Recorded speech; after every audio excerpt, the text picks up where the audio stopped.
अब तक जेएसएससी और जेपीएससी का पेपर लीक होता था, सुर्खियां बटोरता था, लेकिन अब झारखंड में 10वीं की परीक्षा का भी पेपर लीक हो गया है।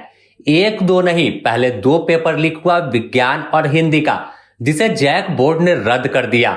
लेकिन अब तीसरा प्रश्न पत्र संस्कृत का भी सोशल मीडिया पर वायरल हो रहा है।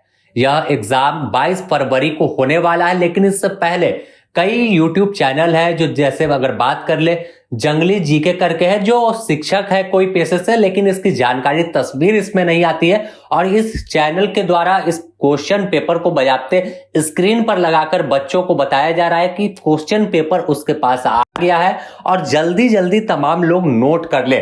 तो जिस तरह से हम स्क्रीन पर आपको दिखा रहे हैं कि कैसे संस्कृत की परीक्षा का प्रश्न पत्र जो है वो चल रहा है, और इसकी एग्जाम सबसे बड़ा है कि 22 तारीख को होना है। लेकिन इससे पहले तमाम लोगों के फोन में फिर से एक परीक्षा का पेपर पहुंच गया है। हालांकि इसकी आधिकारिक पुष्टि नहीं है कि पेपर लीक हुआ है, यह वही पेपर है जिससे एग्जाम होना है, लेकिन अपने आप में कई सवाल यह प्रश्न पत्र खड़ा कर रहा है। लेकिन जब पिछली बार विज्ञान और हिंदी का परीक्षा का प्रश्न पत्र लीक हुआ था, उस वक्त भी जैक बोर्ड की ओर से कहा गया था कि जो प्रश्न पत्र वायरल हो रहे हैं वह दूसरे हैं और जिन प्रश्न पत्र से एग्जाम होना है वो दूसरे हैं। लेकिन देर शाम होते होते खुद जैक बोर्ड ने दोनों परीक्षा को रद्द किया था, और ऐसे में फिर एक तीसरा पेपर जब वायरल हो रहा है तो अपने आप में यह बड़ा जांच का विषय है कि आखिर कौन है जो पूरी तरह से पेपर झारखंड में लीक कर रहा है और इस पूरे गैंग के पीछे कौन है।